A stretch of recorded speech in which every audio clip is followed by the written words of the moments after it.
Hi, everyone, and welcome to Orchestrating DevOps Workflows for Controlled Rollouts Anytime, Anywhere. Wow, that is quite a title. Now, today's webinar is sponsored by Progress Software and produced by Actual Tech Media. And speaking of Actual Tech Media, well, you know who I am. Hopefully, I am Keith Ward. I'm with Actual Tech Media, and I am super excited to be your moderator for today's amazing event. Now, first, I do need to cover some housekeeping items with you to help you get the most out of today's presentation. And the first thing I need to let you know about is we want your questions. Just drop them in the questions box in your webinar control panel, which for most of you is over there on your right.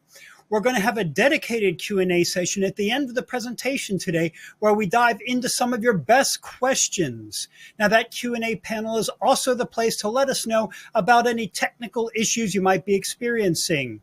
Browser refresh is the first thing you want to do if you can't see something, can't hear something. If slides aren't working properly, give that browser a quick refresh. And if that doesn't work, well, give it another refresh. Sometimes it takes a couple of them, and that should take care of it. If it doesn't, however, let us know in that Q&A section, and we'll hop on there and try to help you out further.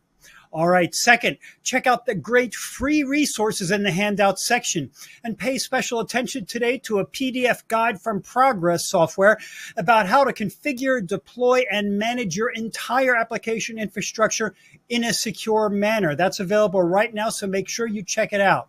Okay, in the handouts, you'll also find a link to the ATM Decisions Group, which is a panel of IT decision makers that you can apply to join to participate in more in-depth events and other opportunities just like this one.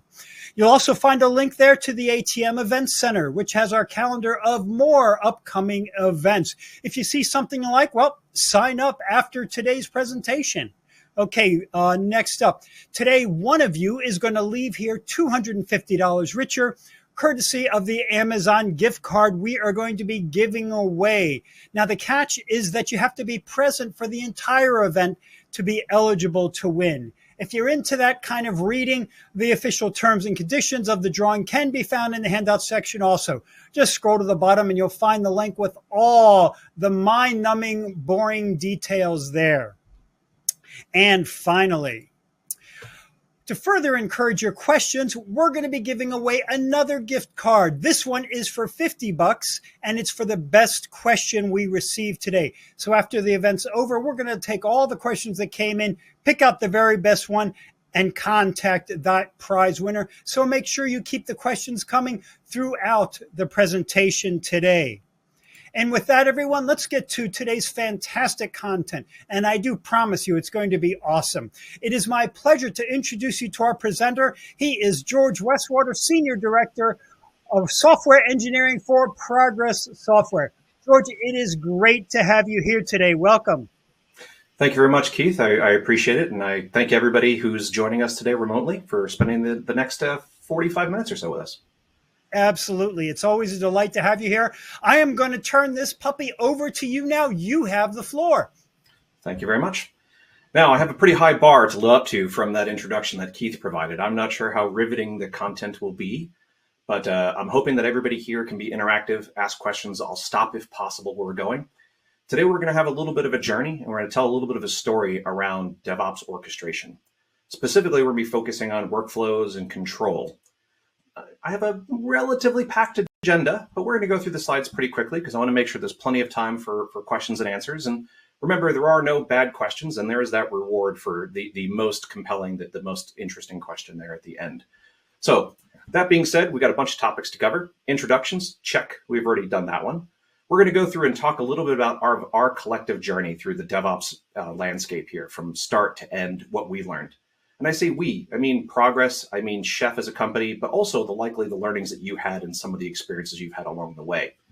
I'm going to do that to set the stage up and understand why we think orchestration or the lack of orchestration is a problem. Talk a little bit about Chef Courier, how that can help you solve that issue. And then we're going to go past that. What's the ecosystem of Chef 360? Courier is a component of that ecosystem. What does that look like if it's deployed in your environment? How can we play better together with what you've already invested in? And of course, what's next? What do we do? How can we help you? How can we learn from your experiences? How can you get your hands on Courier and test from there? All right. So we're going to jump right in and set the stage here a little bit. For those of you who don't know, DevOps, the term itself, was coined around 16 years ago, give or take, depending on when you want to, who you want to attribute with that particular fantastic piece of information or which event has come up with it. Chef has been around for almost that entire time.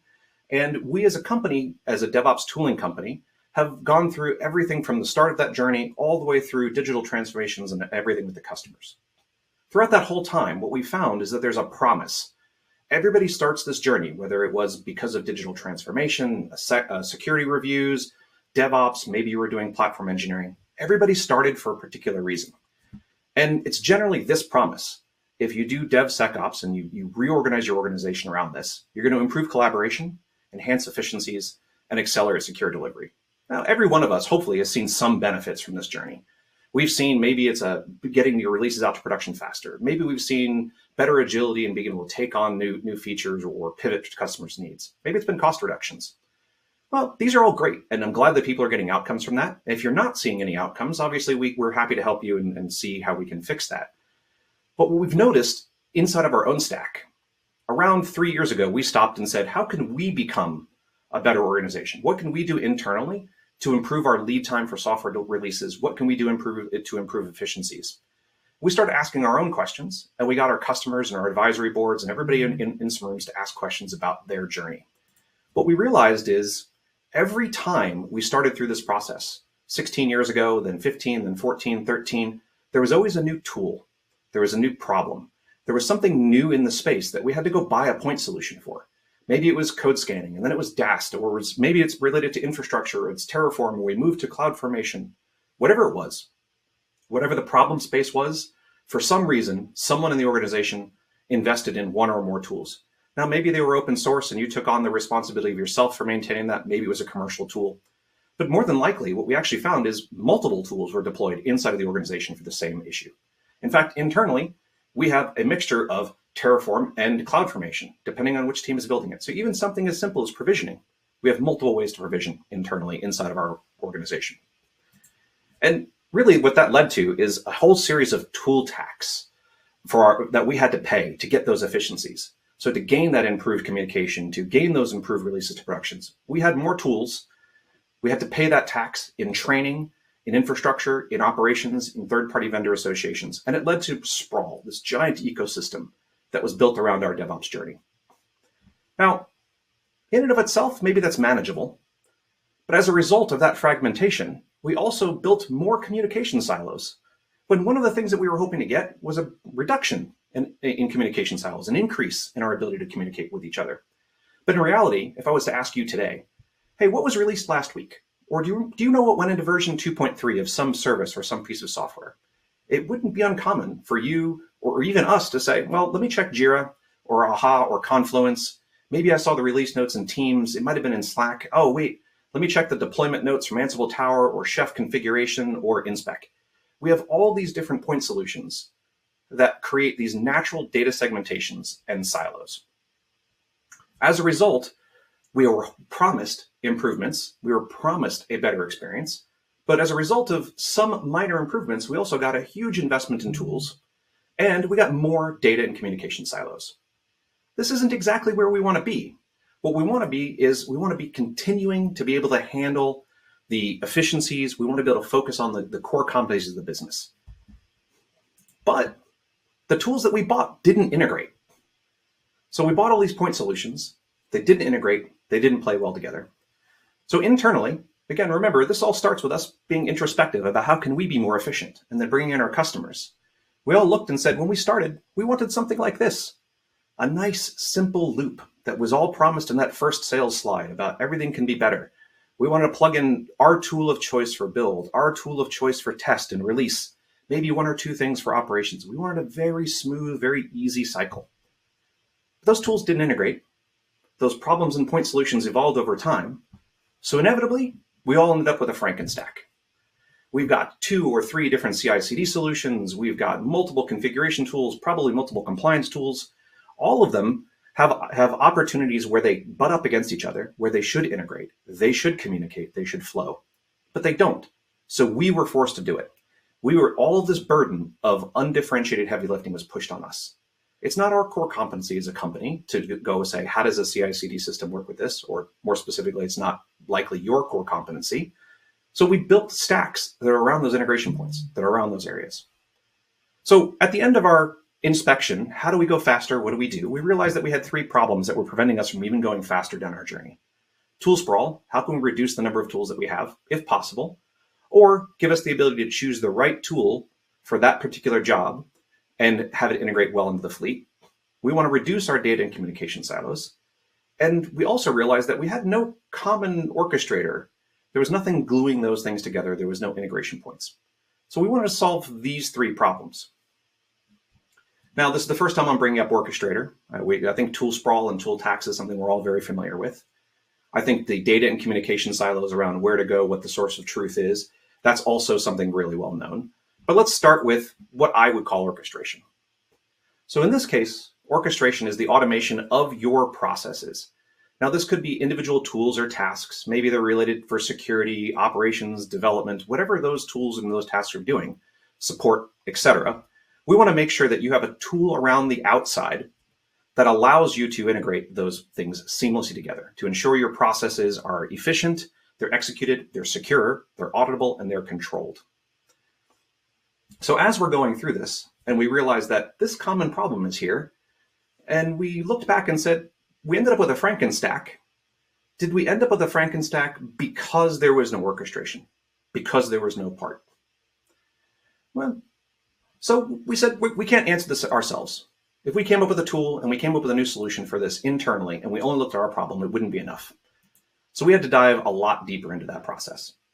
We have a customer advisory board that makes up customers globally. We have a wide range of community users. We have internal users, external users, and people just like yourselves that we had conversations with. And we want to break the problem down. So who's really experiencing the same thing? Who ended up with Frankenstack? Who ended up doing this on purpose? Did you want to just glue everything together? Was that part of your core competency?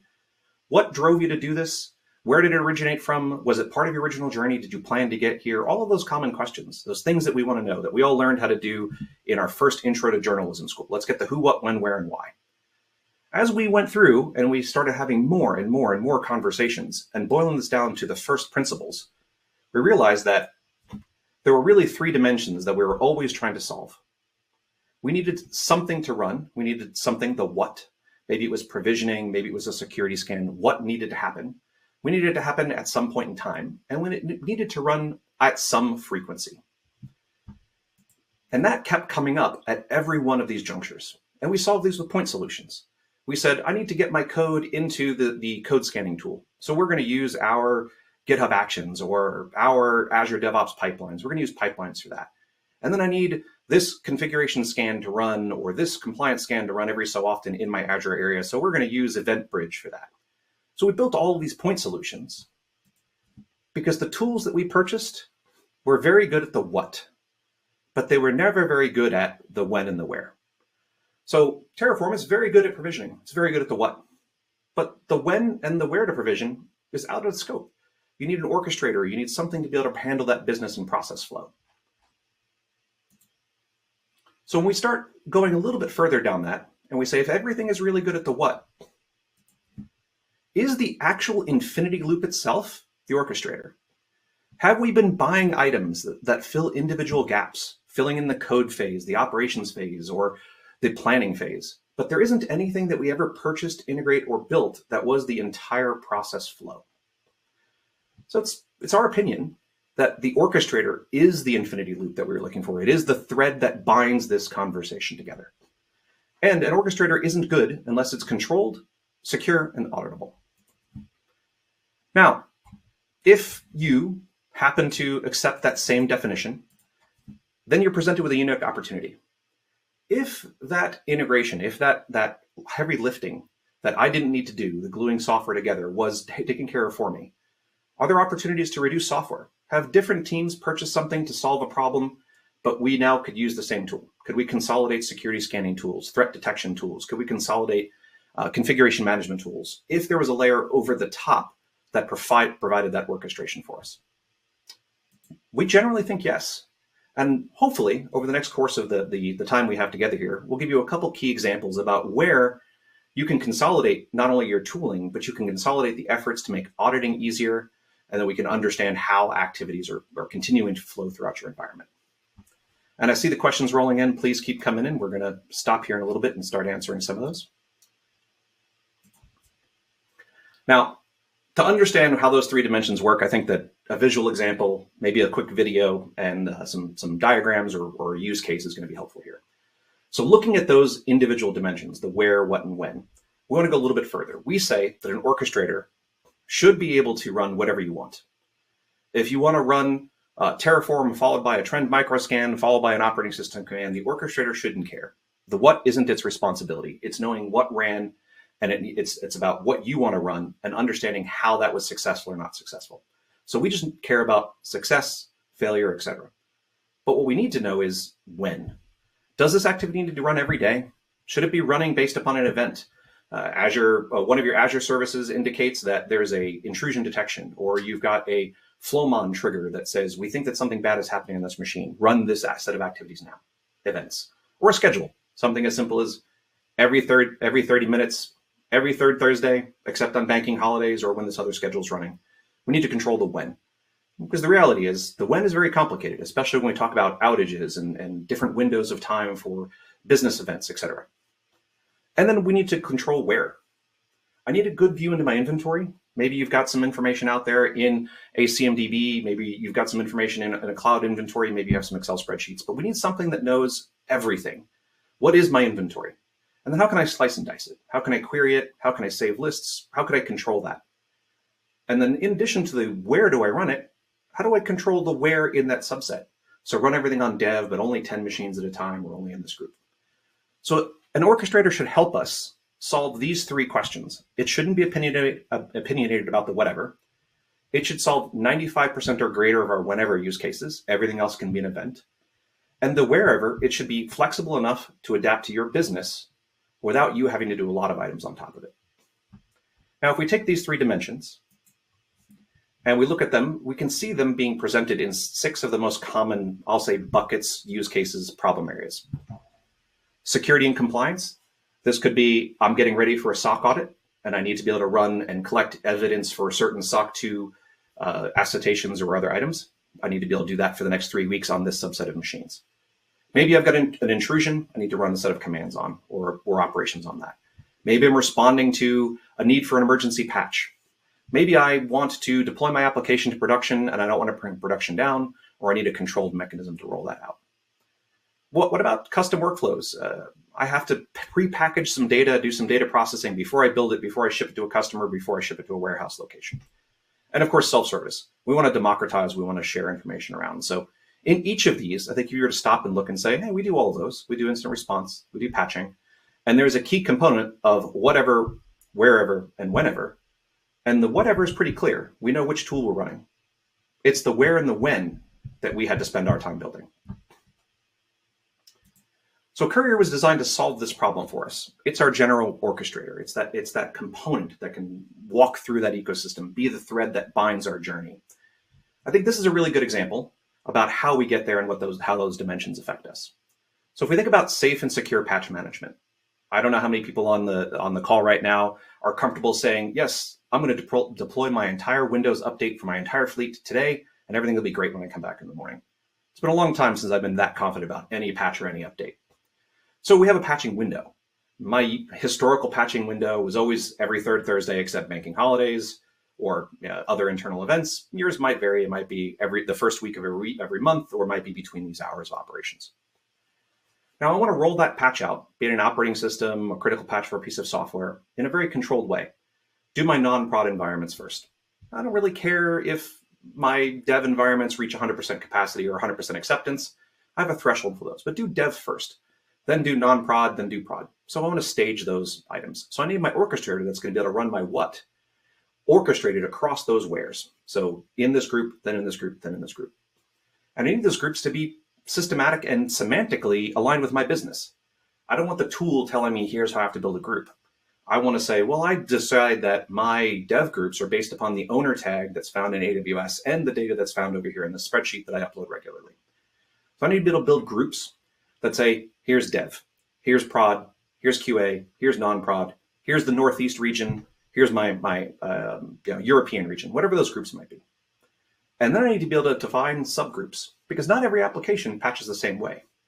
If you've got a cluster out there, an OpenSearch cluster, maybe a HashiCorp Vault cluster, or anything that needs to maintain quorum, where you can only bring down one node at a time, I need an orchestrator that can say, do this on the first node, wait for it to be successful, then do it on the next node, wait for it to be successful, and do it on the third node. Or, please at all times, Mr. Orchestrator, keep 66% of my nodes online and do however many you can at a time to keep 66% up.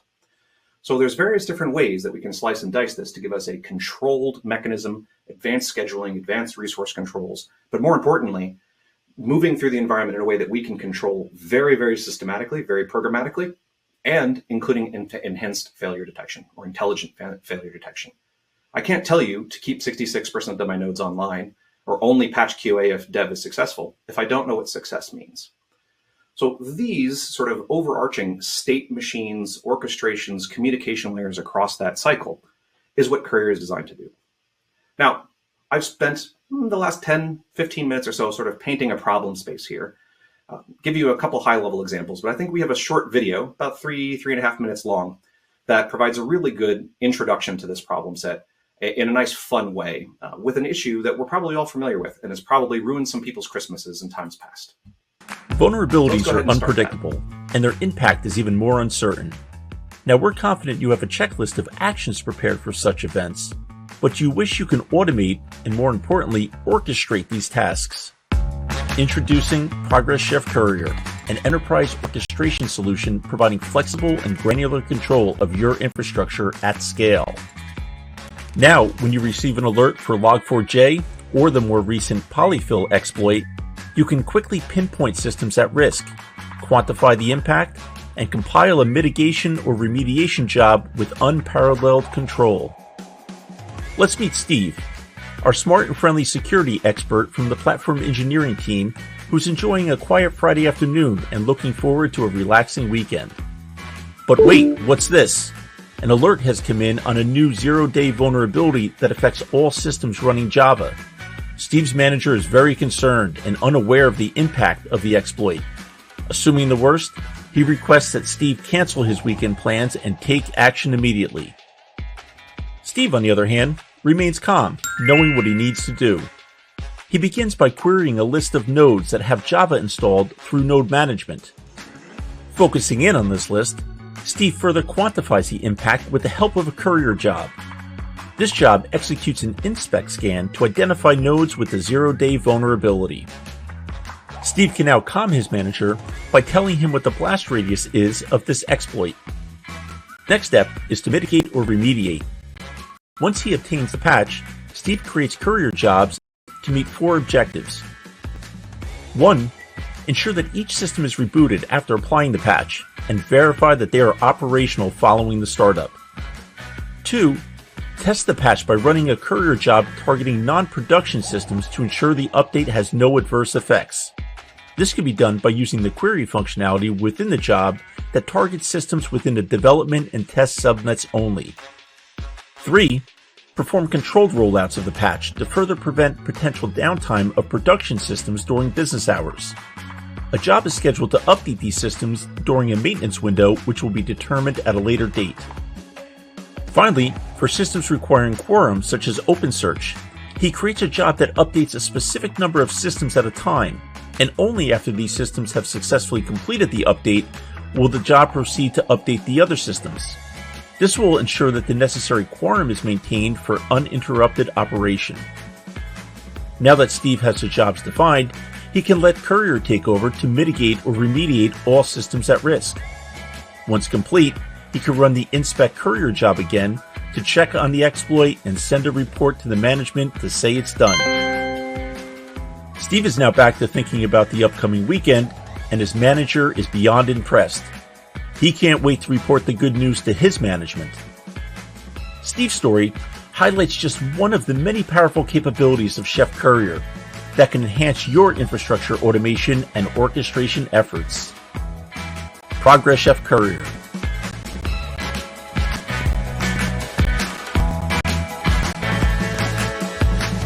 right. So I think everybody has had a Steve moment. Specifically Log4j, for those of you who are around in that space, ruined many Christmases. Maybe you've had other security incidents like this. I think that particular video has a demonstration of the elegance of what an orchestrator can do. There wasn't just one action that Steve did. He not only found the problem, he did the auditing component, he did the remediation, potentially in many, many different places. Now, in that example, we focused mostly on the operations end. But if you could imagine that there was software developers that had to provide a critical fix, how could you get that fix through your security benchmarks, through those other areas, and move through the process with that same ease and elegance? So my challenge to everybody is, take that example, go back and think about how you would resolve it. How fast could you resolve the polyfill or identify how many issues were impacted by polyfill or a Java vulnerability or Log4j or any vulnerability? How long would it take for you to do that? If the answer is we don't know, or we have to go ask multiple people or check multiple areas, you have the exact tool sprawl and communication problem we're describing. So let's quickly redefine orchestration. I've seen we've got about 6, 7 really interesting questions here. So I'm going to keep going through this, and we're going to pause and go through a lot of them. But I am keeping monitoring, so please keep them rolling in. So let's define orchestration again. Really, at the end of the day, this is whatever you need to run, wherever you need to run it, whenever it needs to run. So I would say the orchestration is the thread that binds our DevOps journey. We were all individually siloed. We handed things across. We had a factory process, and then we started over again. Lead time was problematic. We moved into an area where we tried to all become T-shaped, learned a little bit about operations, a little bit about testing. We tried to optimize that. The world got more complicated. We had tool sprawl. We have communication silos. We need to go back to being simple again. I need a thread or common tools that can facilitate that conversation. Now, I could make a lot of promises, and I'm going to talk a little bit about some of them that we could make, because I truly believe that what we've seen internally by replacing our orchestrator, and our customers are seeing by replacing their orchestrator, their homegrown solutions and those stitches, can deliver a lot of value. They can deliver cost savings, huge cost savings and manual reduction. You're not maintaining tools anymore that you didn't need to. They weren't your core competency. They can lower your operational costs. You could make better utilization of your resources. I could stand here and say that with conviction, you can save money. But we're not going to jump into that today. I could also say you're going to get better productivity. Maybe you have faster development cycles. Maybe you spend more time on high impact work, but that's also not important today. These are byproducts of fixing the problem, not the problem itself. We can talk about flexibility and how we can be better utilize your environment with conditional rollouts and other areas. Imagine the power of feature flag-like components during your deployment cycle. Yeah, this is a possibility as well. It's a point solution. We can definitely help you there. But I'm not going to spend any more time talking about that. We could say that an orchestrator gives you better visibility and collaboration. But everybody here, nobody needs another single pane of glass. You have enough of those. We're not going to talk about how this will make it better. It will, but again, it's a byproduct. What I do want to talk about is how we can democratize and share the workload. How we can safely expand our guardrails so that the proper orchestrator allows everybody to be able to facilitate and part of the processes from dev to security to release. In this case, let's talk about how we can do this for corporate compliance. We can obviously help here in the case of development cycles, individual security audits. We can do things for remote management in the field if you're maybe maintaining individual stores and brick and mortar locations. There's lots of places that we can democratize as well. But this one, everybody has a role to play in compliance. Today, we oftentimes pass around Excel spreadsheets, have big expensive meetings to be able to get this information. What if I told you that the proper orchestrator in here that allows access to automate for specific personas, so your external auditor could have access to be able to read the results, your internal security team and your auditing or GRC team could choose the actual groups or areas that you want to audit, your development team could add in the options that for the applications to prove certain elements, your operations team could add in items to prove other controls. And at the same time you're running this, you can discover any non-compliant resources before your audit happens. You can automatically, using events, trigger investigations to see when, where, and why that drift occurred, seamlessly collect information ready for your audit when it's up and coming. And this entire thing can happen today with your existing tools. All we're asking to do and remove is all of those little point solutions that glued everything together. So if we remove those point solutions, there's a lot that can occur. We can really streamline the workflow. This is a fantastic output, and I think everybody would be happy if they got this. However, we wanted this. I'm here to tell you, you're never going to get it. The world is too complicated. Technology has changed so much in the last 16 years. be it from the introduction of AI and AI processes to the amount of exploits, the amount of bad actors that are out there that are contributing. It's never, ever, ever going to be as simple as we wanted it to be. So what we should be focusing in on is, can we make our lives better? So my promise to you is that spend some time with us. Let's get on a phone call. Let's talk about your problems, your experiences, and see how we can make those better. Because what I can promise is we can help you organize and tame your tech stack. We can take that Frankenstack you have and simplify it. The more complexity you have, the more surface area you have for attack, the more surface area you have for failure. So by organizing it, by streamlining it, we have a significantly better long-term approach, lower total cost of ownership for your DevOps stack and infrastructure. So what I love about this deck is I just at the very beginning told you we have too many tools, and here I am saying you need another tool. Well, in the reality is I'm hoping that through this process we realize that you have many redundant tools, and buying the right tool can help you reduce those. Courier is part of a larger ecosystem. When you buy Courier, it's a key feature in something called Chef 360. Progress Chef 360 is a foundational platform that's designed to organize that whole journey. You saw us doing some demonstrations in that video around clicking through the UI. The Progress 360 entire ecosystem is designed to be a GitOps-based approach, or CLI-based for your operators and power users, or API-based for your individual developers and anything that you might want to extend and customize, and a fully UI-based solution so that you can truly democratize this across your organization. The same tool, the same journey for every user of every skill category. Because if it's not part of a greater ecosystem, and I can't work with your partners and all of your users and allow you to extend it, and we can't help you customize your implementation, all I'm doing is adding to your burden. Now, this is a batteries included solution. You don't have to necessarily assemble your Legos all together. Out of the box, we come with that orchestrator. We have a node management inventory system. We have the ability to manage application delivery, configuration management, many, many, many of the things to make your DevOps journey better and easier and faster, all in the box. But as I mentioned, I want to work with your existing tools. And we think that they fall into these 5 pillars: security and compliance, infrastructure, application delivery, node or inventory management, and triggers for your orchestration. Bring your existing tools. Bring your workflow. Let's work around what you've already invested. Let's continue to extend your existing experience, and let's make it work for you. I don't want to continue to add to the problem. I don't want to make it worse with another tool. I want to make sure that we're spending time together improving your current outcomes so we can all reach the actual promise that we originally had. What does that look like? If we actually get there in the Chef 360 Chef experience, you have this overarching job orchestration layer that covers your entire infinity symbol, your DevOps loop, that lets you deliver secure, consistent infrastructure, whether that being provisioning, whether it being post-provisioning, whether it be a Kubernetes environment, cloud native services, SaaS, PaaS, or you need to be able to configure an actual application, something like Salesforce. We can deliver those change, that secure change. You can also assess and remediate compliance. In today's world, with all of the security issues, all of the international compliance regulations, what I want you to go back and answer to yourself is, if there's a new audit that comes in with all this investment we're putting in AI, and the EU passes some laws around right to forget or otherwise, how fast could you audit yourself to figure out how compliant you are? Well, we need to make sure that that's part of your experience, that compliance is also part of that entire DevOps loop. And then, of course, it wouldn't be DevOps if we didn't talk about reducing application deployment failures, increasing deployment frequencies. What I'm saying here is, though, it doesn't have to be my tool to do it. You can use your existing Octopus deploy, you can use your existing CI/CD systems, invest in what you have, and let's get more out of your current investment. And I want to do this at scale with velocity from any cloud to any edge and everywhere in between. Now, this is great. There's a whole big promise here. I'm making lots and lots of statements. The one thing I do want to anchor on here is I'm not asking you to replace your existing tools. I'm saying there's an opportunity. There's an opportunity potentially to do that. But we will work with your existing investments. Remember, why did we start this journey? Why did we build Courier? We built Courier and Chef 360 because we internally had a problem with tool sprawl.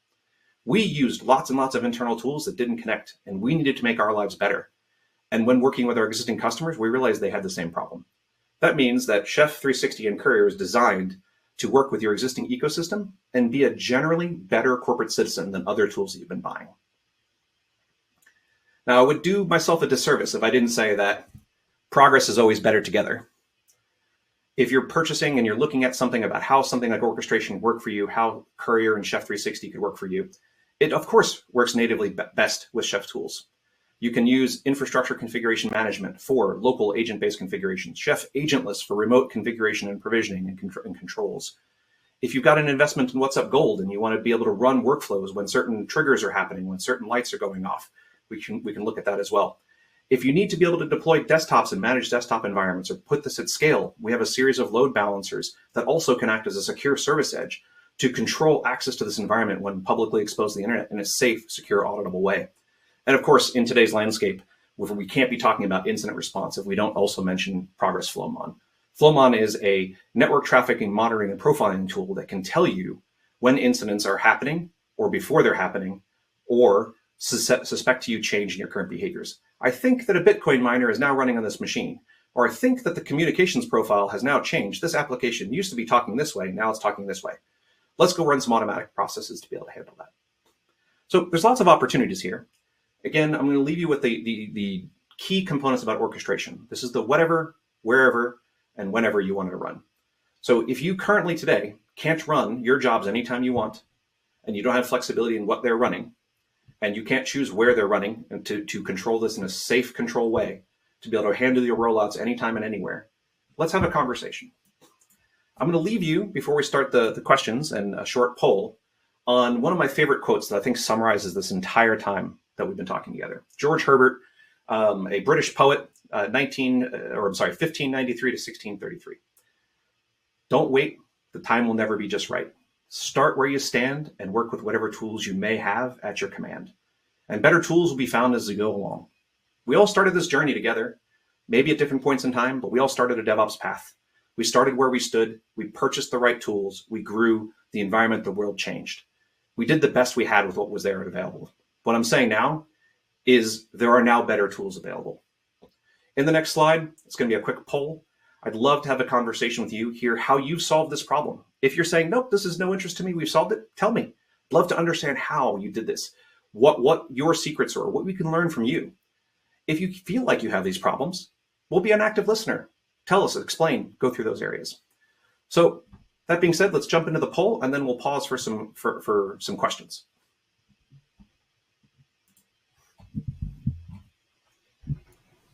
Okay, and that poll is up.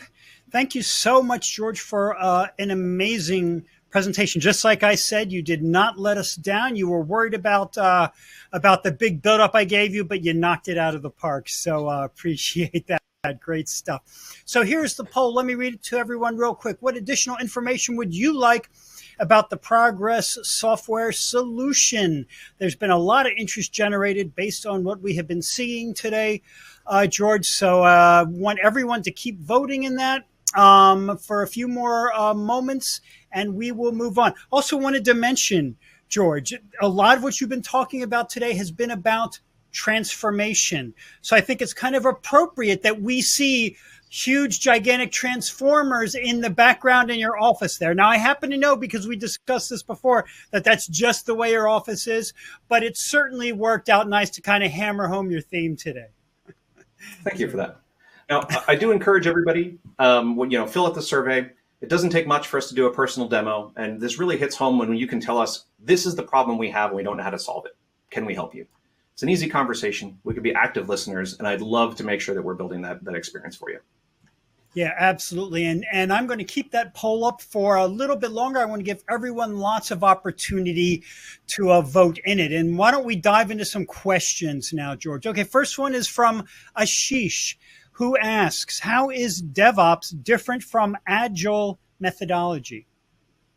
It's a good question. So when we think about Agile methodologies, they're really about adapting to change, being flexible and understanding.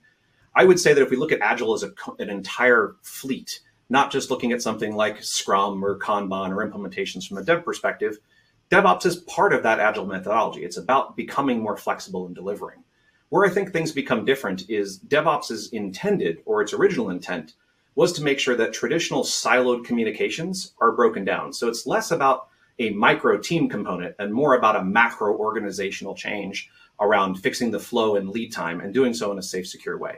It's the guardrails on the Autobahn that let you go fast. Great answer. Couldn't have put it better myself. Okay, Ned asks, when it comes to strengthening infrastructure and policies, would Progress provide infrastructure security plans, data privacy and ethical standards, and incident response planning as part of an organizational security posture? Long question there. Long question. It is a fantastic one. So I'm going to try to reiterate what I think it is and break this down into a couple answers here. If we were thinking about improving an organizational security posture in general, holistically, what would we do when it comes to strengthening infrastructure and policies? And what would we supply? Now, we do have professional services team. If you're asking, what do we supply? And these are very unique conversations. How you'd have to respond to incidents and be secure inside of Germany is different than you'd be if you're inside of England. That's different than inside of the US. And it's even different if you're inside of California. So when it comes to the actual policies, those are very specific to organization. But would we recommend doing this? Yes. We generally refer to all of our tools from the configurations perspective as policy as code. Everything starts with a policy. This could be a big giant corporate policy that says, I want encryption on every machine, or it could be a very, very specific controller policy in there. Everything starts with understanding the policies. If you can't write them down, you can't build the checklist, you can't describe it, you can't fix the problem. So we do believe that providing security plans that are specifically around ethical standards and incident response is a key component. Now, you notice I left data privacy off, so we're going to come back to that one. But I think if you're building a security posture, you must start with write down all of your processes, figure out where all your governance laws are, and then figure out what was unique to my company. You can't just take the CIS benchmarks or the STIG benchmarks and say, now I'm secure. It just doesn't work. So find that Venn diagram of what you need to do from a legal perspective and what you need to do from an organizational perspective, and start there. Now, data privacy is a fantastic one. We live in a world where privacy is questionable at best with all of the incidents and security and data breaches that have occurred. No secure infrastructure, nothing you can do, everything you do should revolve around protecting your data. There are two components to this. Once you end up on the wrong page of the front page of a magazine because you've had data breach, it takes you infinitely longer to rebuild customer trust than it does to regain it to gain it the first time. So protecting customer data and your own internal data has to be a core component. And a lot of times this actually means rethinking the way that we think about historical security. We used to build big giant fortresses, big walls around our castle. And once you got in the castle, everything was open. We're moving to an area of zero trust where you have smaller walls, but they're all over the place.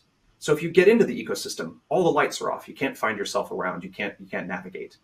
And a good orchestrator can actually help you do that in a zero trust way, especially if it's pull-based, where you can start to close all the doors and windows and all those items there.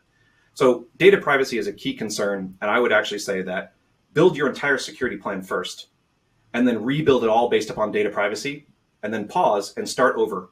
If you just focused on data privacy, do they now line up? Did you miss something?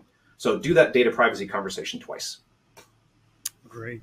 Yeah, we are well past the day when all you had to do was monitor your firewall, and that was it, because you only had the one essentially link to the outside. It's a new era for sure. Now, you mentioned some highly publicized cyber incidents, and there's a question that relates to that I want to ask you about, and it's on a lot of people's minds. And Jeffrey wants to know, can something like you've been describing with Progress be used to prevent a CrowdStrike type incident? This is my favorite question, because the answer is maybe. It depends on when you know. So once we start the infinite recycle blue screen of death reboot loop, there's nothing we can do. There's nothing anybody could do. But if you saw that it was occurring before your fleet was running, you absolutely could prevent that. You could remove your CrowdStrike agent. You can run across the fleet. You could prioritize those items. This is where that running whenever you need it is so important on your fleet. I want to run this on 100,000 nodes right now and be able to blast that particular job and area across the whole fleet. So as long as you catch it before we're in the death cycle, we could have helped. The unfortunate aspect is CrowdStrike happens so fast on such a wide array of areas that unless you were a large banking institute in the US or an airline where you might have been able to see certain pieces of your fleet going down at a time, it would have been very hard to respond in time. And it certainly highlighted kind of what we're all facing these days too. No doubt about it. Okay, Warren has an interesting question. He wants to know, what type of organization is this good for, and will it work for educational institutions? So this is the slide I forgot to put in. So thanks, Warren. And we're talking about who this is for and what it is. So I spent a lot of time today talking about the enterprise level solution, where you might have 10,000, 100,000. In fact, some of our customers are running 500, 600,000 nodes. Big, giant problems. But in Q1, there'll be Progress Chef is an open source company. We have a true belief that open source software and contribution is the way to stay secure and controls. We will have both a free distribution for small businesses, so because we believe that orchestration problem should be solved for everybody, and a completely free community edition. Now, the community edition will be just like any other open core product. They won't be completely feature inclusive, and that'll be happening in Q1. Now, does this work with organizational institutions? Yes, it does. In fact, one of our largest open source contributors is that of an educational institution, specifically higher ed. So we can scale and handle those areas. It depends a little bit on how we help you, depending on what you do. If you issue laptops to people, if you're doing, if you have a security lab, an MIT lab, and other areas. The other place we see that you wouldn't think of lots of use cases is brick and mortar store associations, where you might have a lot of remote locations that have devices you control, or if you have a huge fleet of mobile devices, maybe you're a school or institute that's managing a whole lot of Chromebooks or other devices. The mobility of those devices is also something we can help with. Okay, great. Yeah, so give them a call. Don't worry about what size you are. They'll work something out. Travis has an interesting question, a little more technical, which I always like. What are the key benefits of using Kubernetes for orchestrating controlled rollouts in DevOps workflows? So this is another one that's close to my heart. Chef 360 is a Kubernetes-based deployment. If you were to install it on-prem, you have two options. You can either install it in your own Kubernetes environment, or we have a pre-packaged solution that makes it look like an off-the-shelf product. You don't need to know anything about Kubernetes. It's also available as a SaaS service. So we as an organization truly believe in Kubernetes. We have lots of tooling that can help you improve your Kubernetes workspace. But we have to be careful. Kubernetes looks like a hammer, and everything starts to look like a nail. Not everything is a good fit for a Kubernetes workflow. Sometimes a traditional VM for that large stack of dedicated resources is actually more efficient and easier to manage. Not everything fits in a containerized area.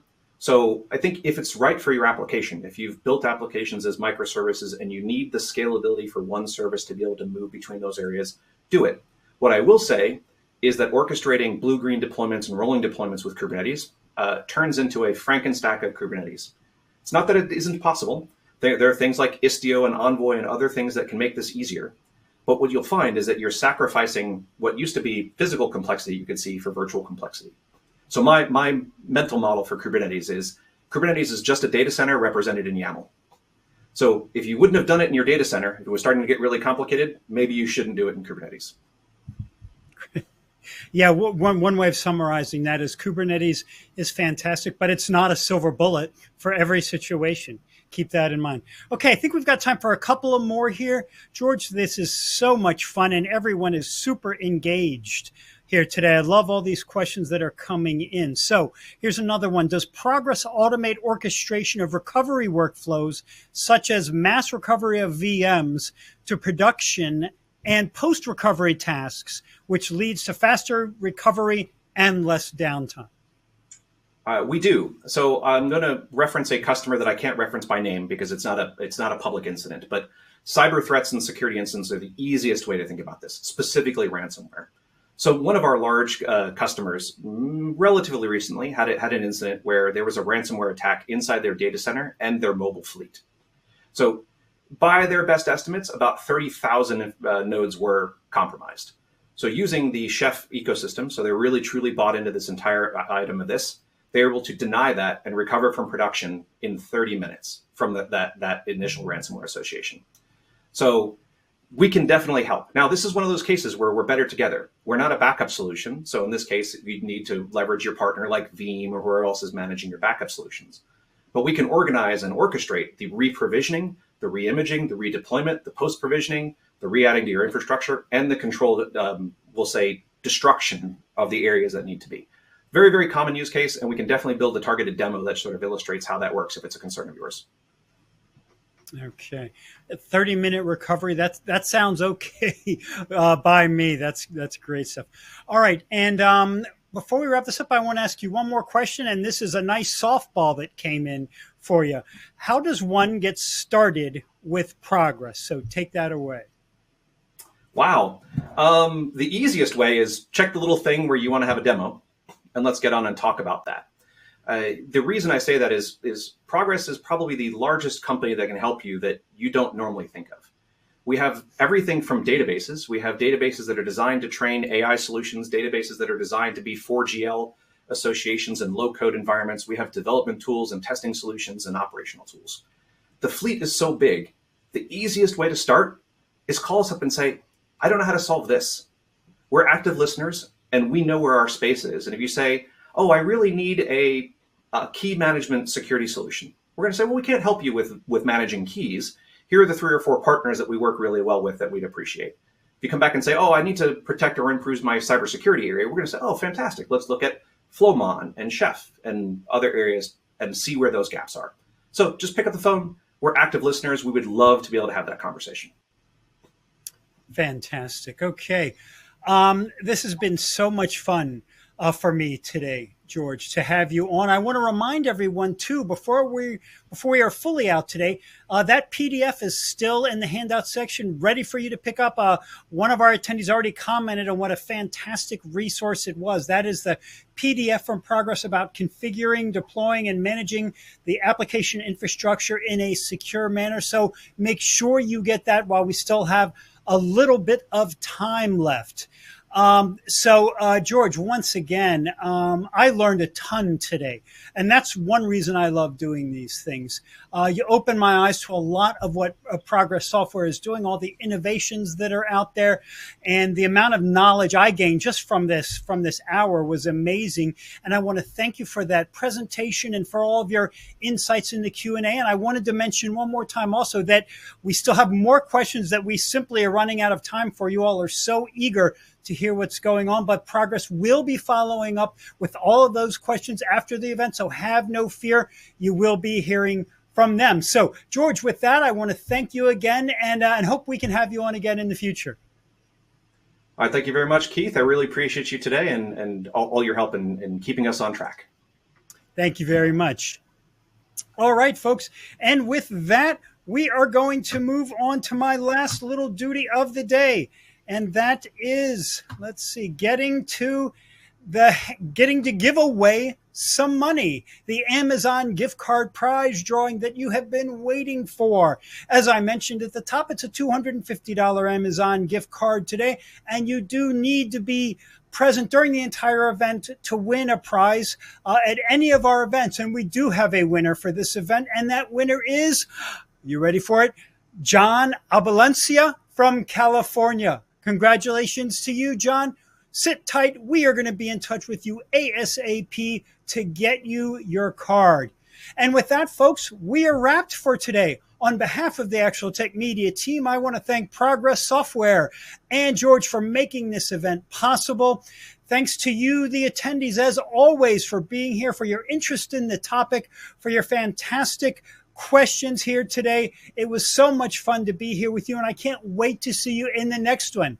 And that concludes this event. Folks, have a great rest of your day.